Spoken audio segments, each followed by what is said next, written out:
Pain heals. Chicks dig scars. Glory lasts forever. Hello, hello, hello, hello. Welcome back to the channel. Thank you for checking out this video. Appreciate your support. Hope you're having a fantastic day. As always, shout out to the 19. We have ticked over. We're more than halfway from 12,000 to 13,000 subs. But the next goal is the road to 15,000 subscribers. So smash that subscribe button if you haven't already. And let's go. We're going to talk a little bit about some ratings numbers, some post Caitlin Clark ratings numbers. It's kind of interesting, and I want to bring this up because it goes back to some of the things we've talked about previously, and especially after doing that Kathy Dingleberry video I did yesterday. Sorry, Kathy Engelbert video I did yesterday, where she lied, and because she wrote it, she lied about the viewership, said the WNBA last season averaged 1.2 million viewers per game, which of course is not true.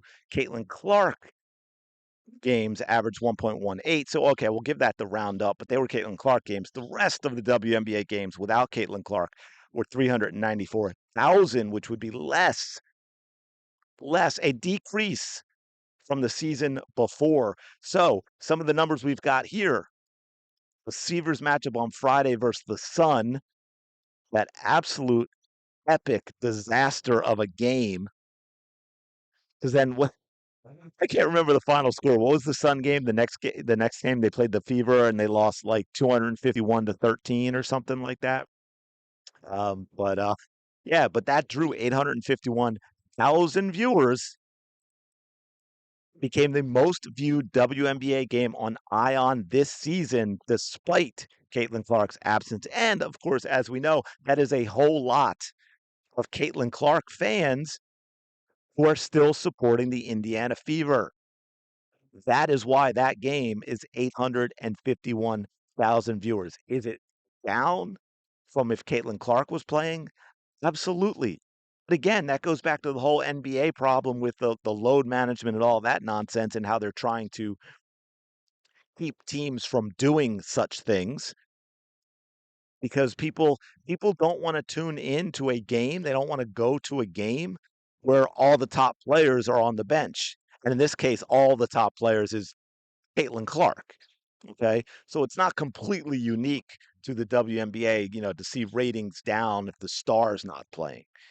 Um, it's just that those down ratings are still much better than the WNBA. But so yeah, so I think surprisingly, and with it being on Ion, that's a good number. But here is the problem, folks. Remember, you may have heard of this young lady called, I believe her name is, she was Caitlin before Caitlin Bueckers, I think. Oh, first name's Paige. Paige Caitlin before Caitlin Bueckers, superstar. Like, probably will go down as the best player in the history of women's basketball. Has more fans than Ronaldo and Messi combined. I mean, it is absolutely insane. Beatlemania looked like something you could fit inside a studio apartment compared to the fandom that follows Paige, Caitlin before Caitlin Bueckers around.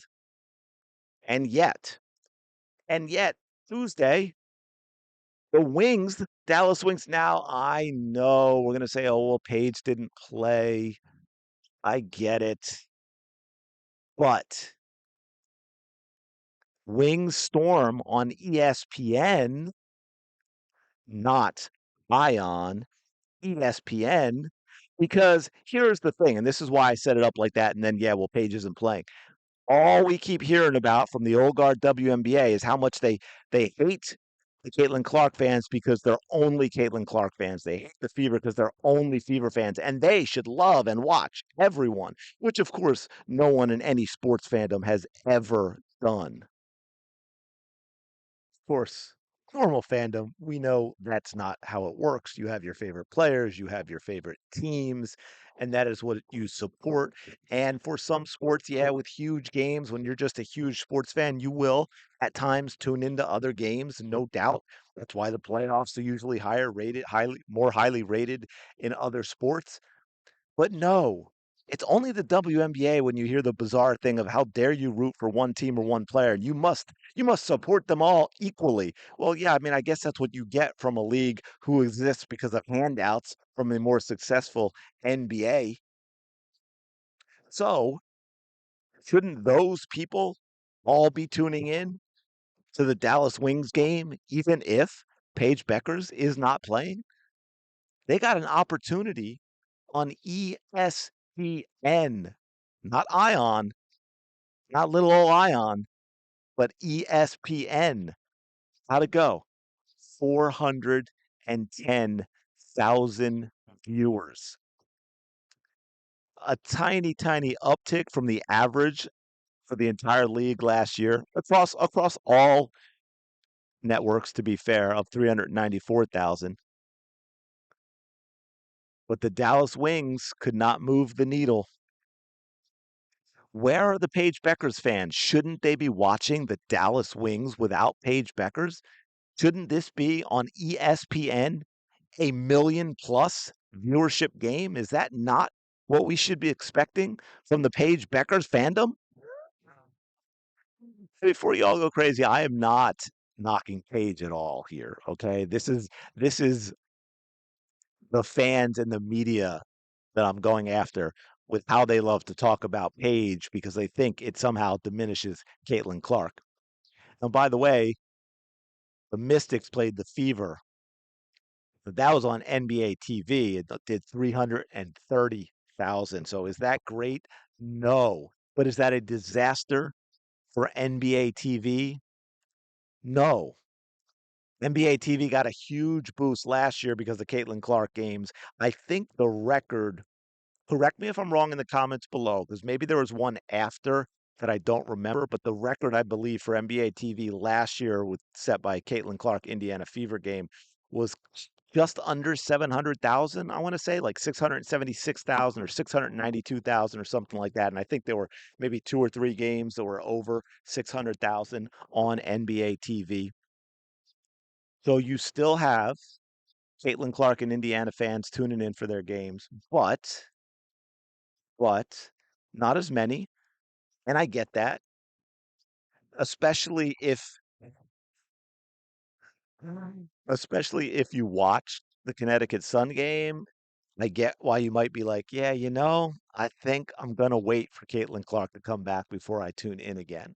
I get it because that was some really, really ugly basketball. But the league again has a problem, folks. Knock, knock. Mirror, mirror on the wall.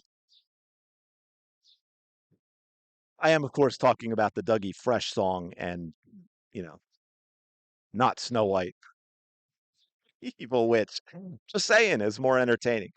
But yeah, Mystics Fever on NBA TV should not do 80% of what Wings Storm do on ESPN if this is a healthy league set to grow and for the players to get something from the next CBA.